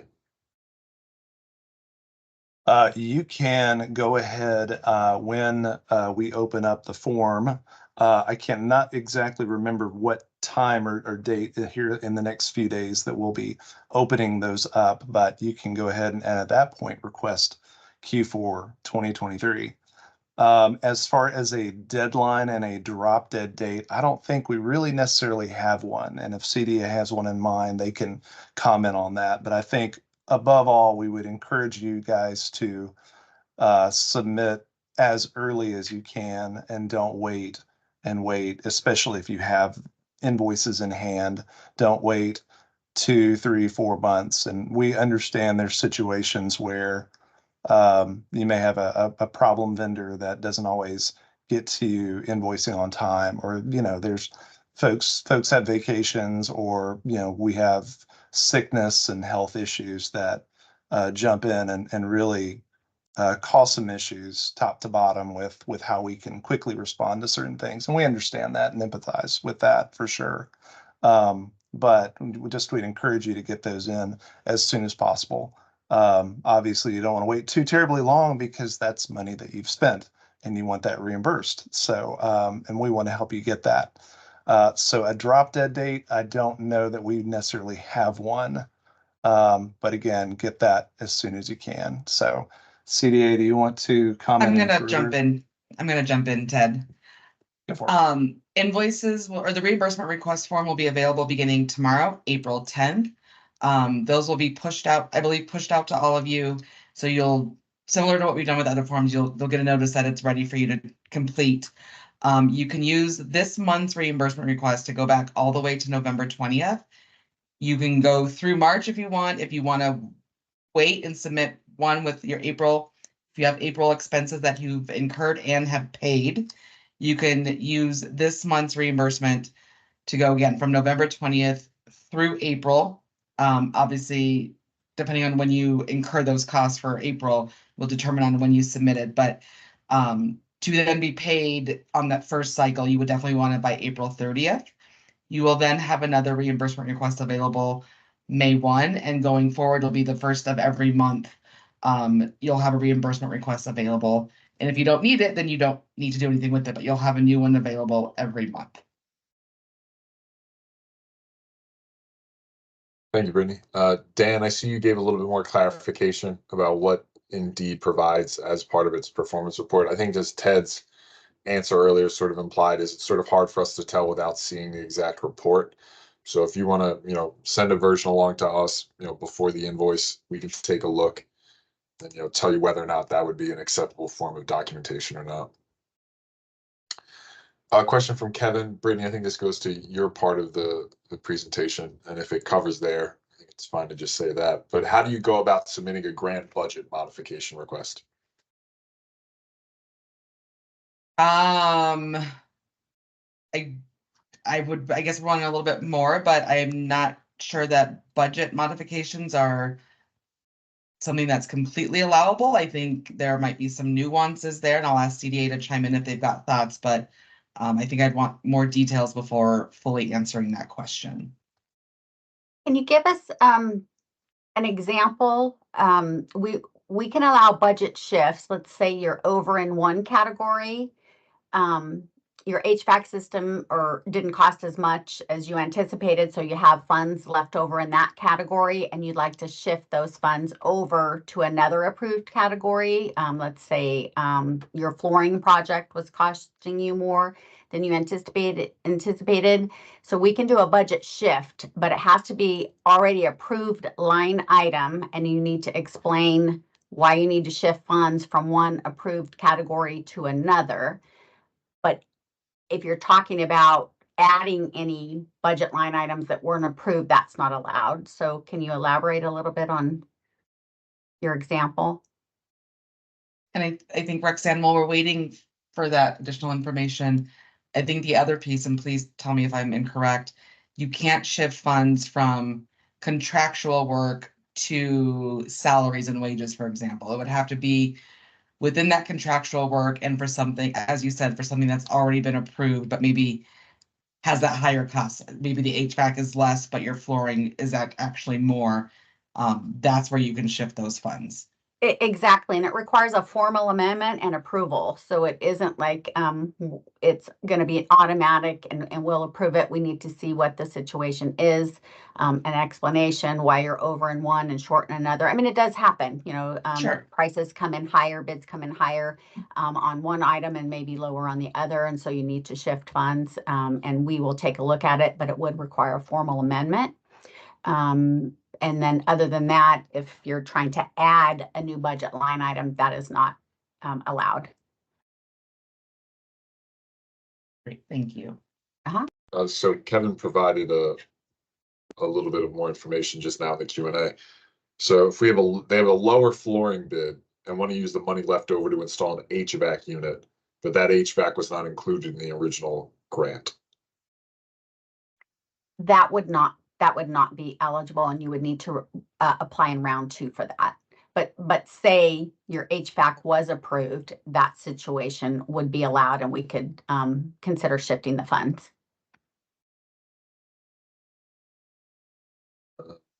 Question from Catherine: for expenses incurred in Q4 2023 and Q1 of 2024, do these get reported in the quarterly report due August 15th?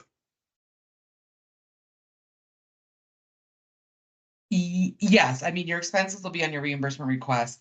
Your quarterly progress report will provide a general overview, but all of your updates on objectives and activities from Q4 of 23, Q1 of 24 will all be on that first progress report due, I think it's on August 15th, if I'm remembering the date off the top of my head. So, correct. A couple of fairly specific questions here. Brittany, the first one's addressed to you. I don't know if you'll know the answer offhand, but do you know where that 1.4 report gets the info it uses to autofill sections, like where it's pulling from? Yep, all of the information is pulling from the grant agreement project description and budget form. Very long name. we know that. We call it the form. That is one that you've all filled out that has been used to execute your grant agreement. So your grant agreement will align with that form and vice versa, and that's where that's coming from. And then a question about eligible expenses. If anyone has an answer for this, I'd appreciate it. If doing floor replacement for infection control, is it true that only non-wipeable surfaces are eligible to be replaced with a wipeable surface? That is correct for round 1. If you have carpet, you can't replace it with carpet. You can only replace it with the wipeable surface. I think you might have went backwards there, Roxanne. So is it only non-wipeable surfaces that can be replaced with a wipeable surface? So for, in your example, is it only carpet that could be replaced with a wipeable surface? Yes, that is correct for round one. Round two, we're considering expanding on that requirement. Thank you. Uh-huh. Okay. And we already answered the next question. Okay, if an employee no longer works for the company and a new employee has been hired to replace them, and they've worked longer than 6 months, can they submit their name as a substitution for the retention bonus? So basically, can they apply retention bonuses to new employees if those employees qualify for that bonus? Yes, retention bonuses are transferable to new employees with the same position. I think this question now is a follow-up on one previous about overtime. Jennifer is saying that their organization was approved for training, but we're told training had to be done after hours to be eligible for reimbursement. And I think the corollary there is that these after hours trainings would be overtime. I might need to defer to Ted or CDA on that.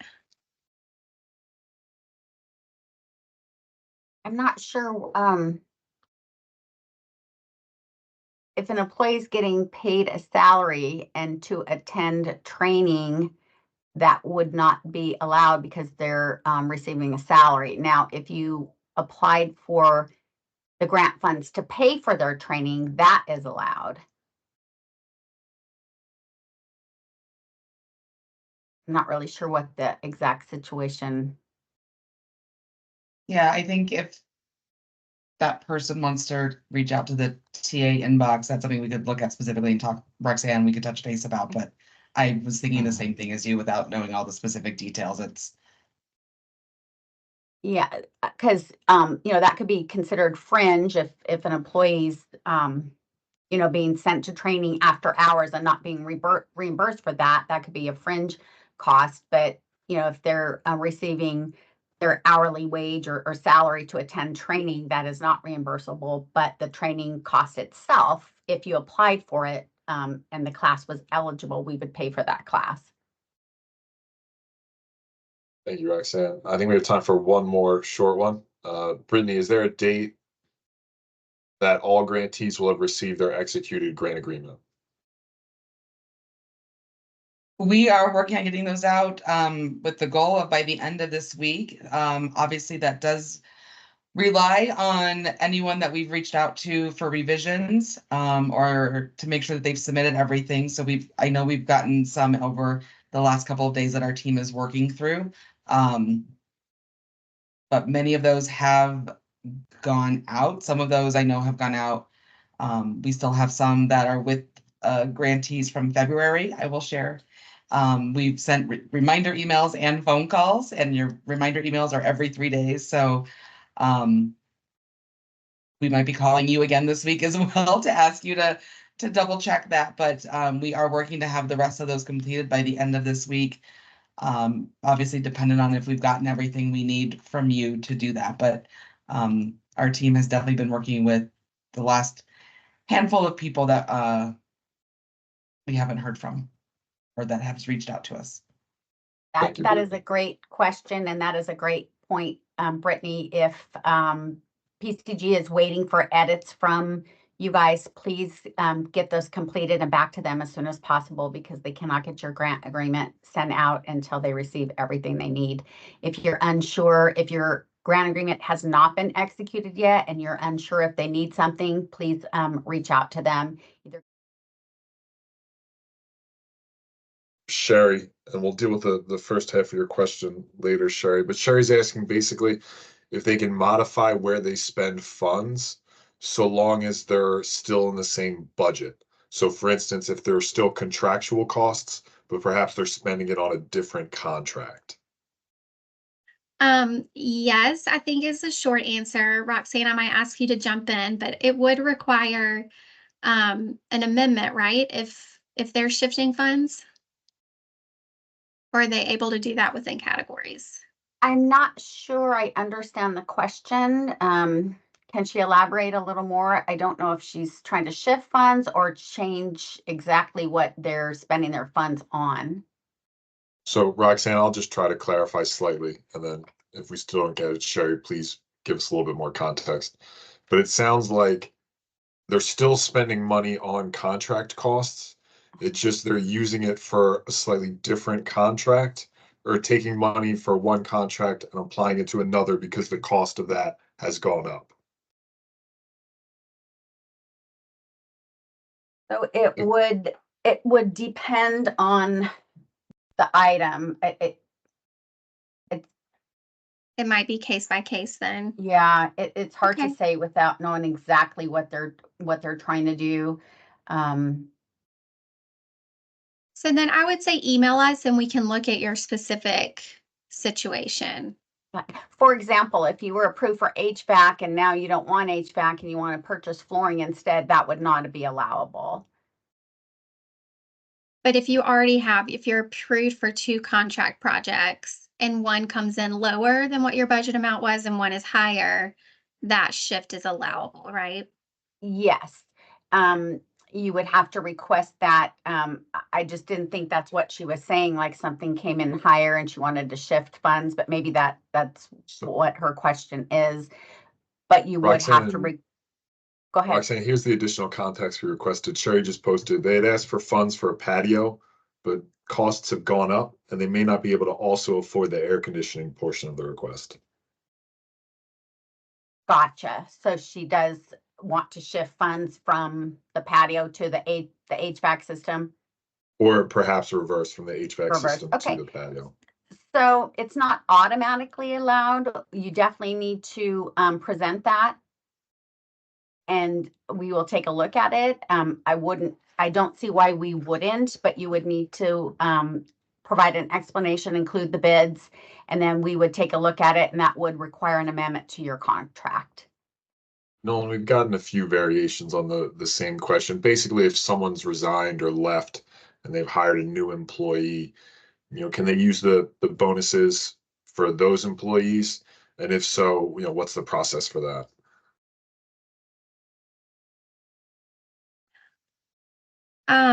That's a great question. For wage differentials, those funds are non-transferable. So if you requested a wage differential in your grant agreement for an employee that's no longer there at your organization, then you can't transfer those funds to another staff member.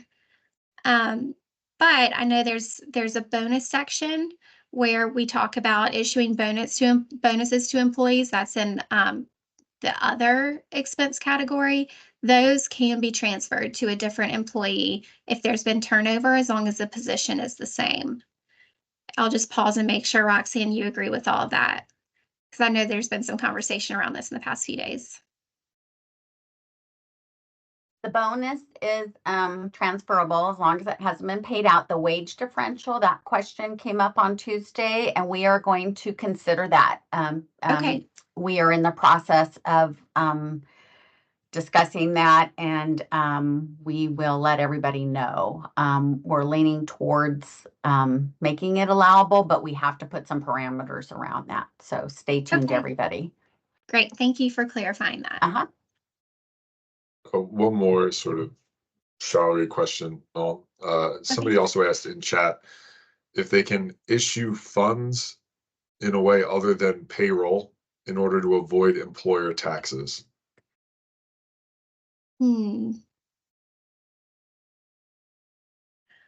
That's something we. No. Okay. Yeah.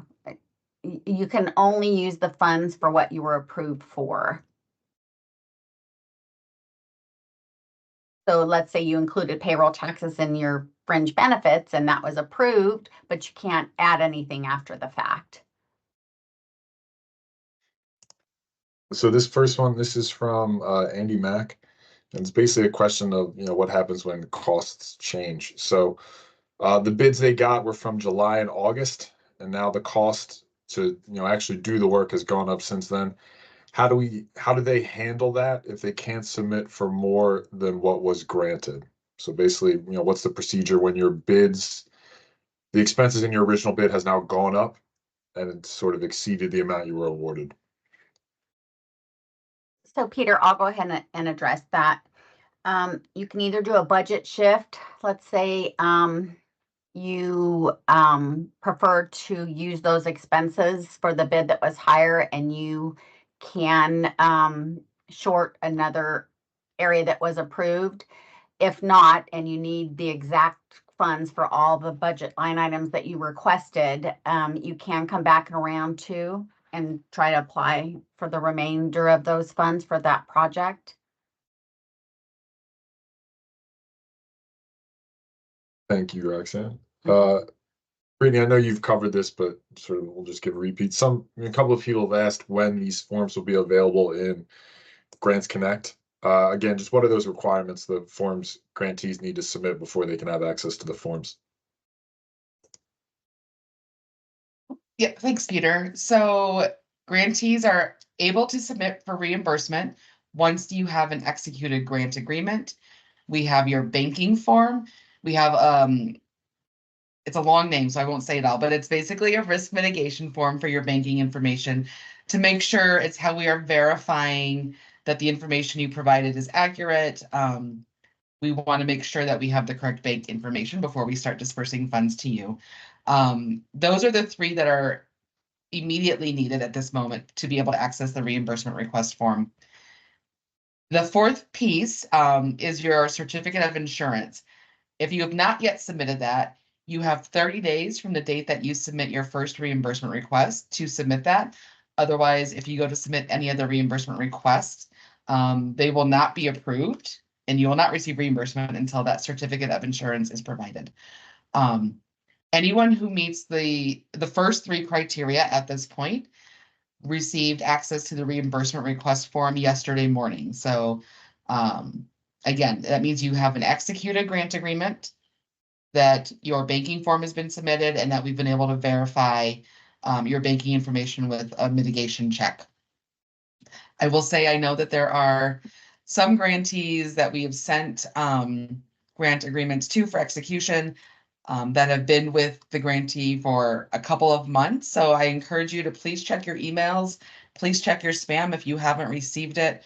We can resend them to you if you have not received one that we have sent for you.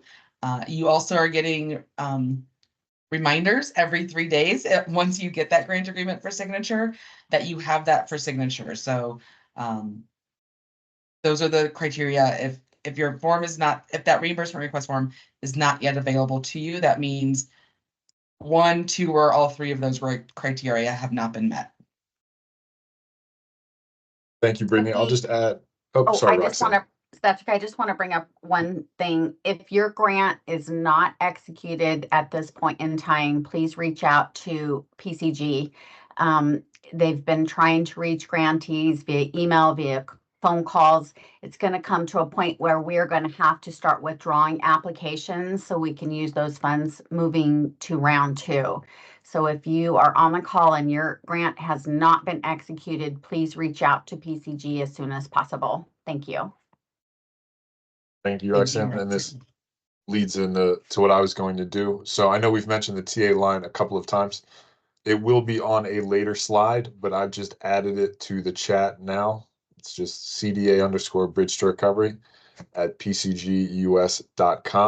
So you can go there, if you need help with the forms. Here we go. Perfect. Thank you. If you need help with the forms, if you're not seeing things in your interface, as Brittany said, you're having issues, please do reach out to us there. We'll make sure you get some help. So continuing with the questions, this one's from Kevin Phipps. Is it possible to do an amendment or revision request to include work at a different facility or site than the one originally covered by the grant?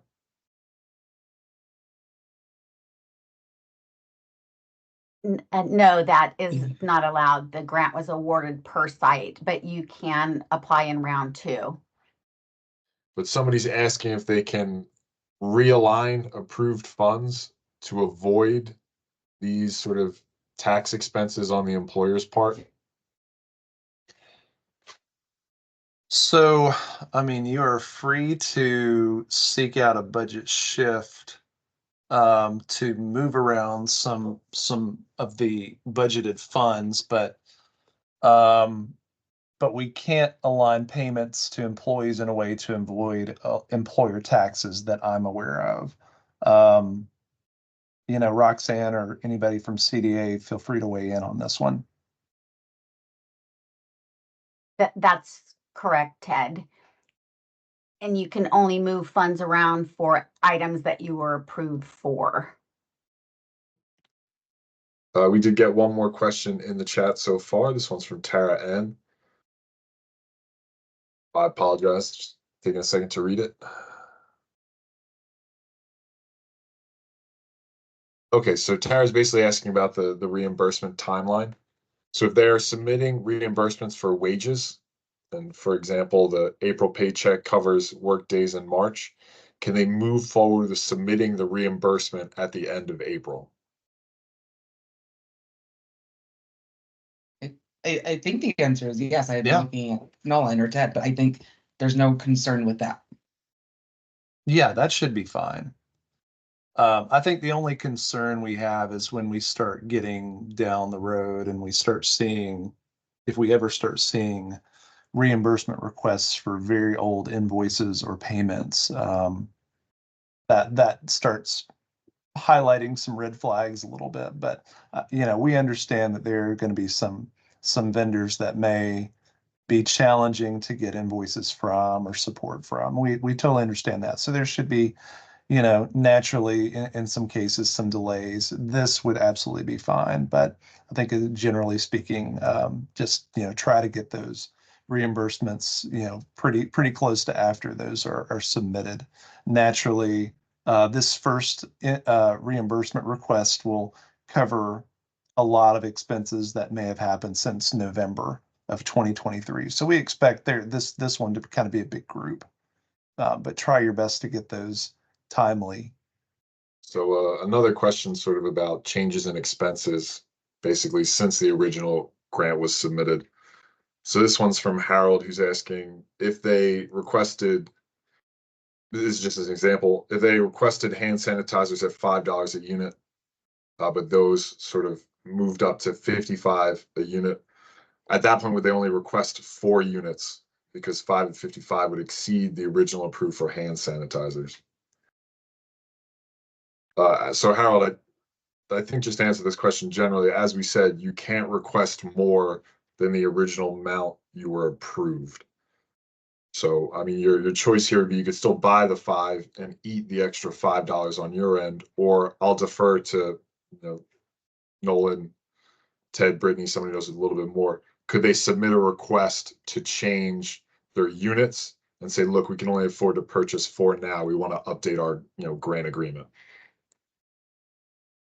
I don't think they'd need to update their grant agreement if they were just gonna do 4 instead of 5, because that stays within their allotted budget amount. And you're correct, if they were to request 5, we would only be able to reimburse them for the full budget amount, so they would be incurring the cost for that additional $5. They would.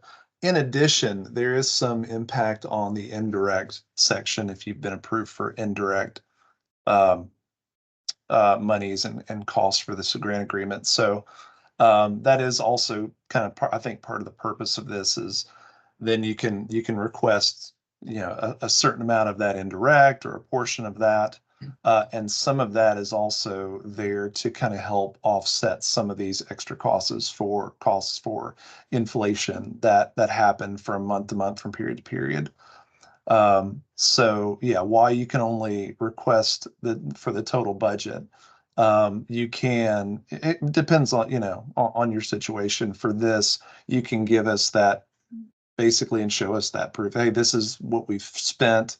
It's 5 at 55. We can only, request the top tier amount, the ceiling amount for this. And that's what we're requesting. Here's the proof of a little bit more in your invoice and your receipts. But you can also mention that in your indirect, that this is what this is helping to cover. Thank you, So Ted. if it's Harold, Yeah, if it's a large item and we're starting to get into those, if it's supplies and it's a small amount, that's some of what that's for. When you get into, you know, multiple HVACs and those sort of things, then yes, you can look at maybe buying less of those in 4 instead of 5. And I just wanted to make a comment. You would not need an amendment for an item such as that. An amendment is if you need a budget shift or if you have a major change in your scope of work or you're deviating from your project. Otherwise, you would do exactly what Ted said. You would just explain the situation. Sorry about that. But thank everyone for attending. If your question did not get answered, or maybe you have a question that you thought of after the fact, please feel free to email us. Can you put your email and contact information up on the screen for everybody, PCG?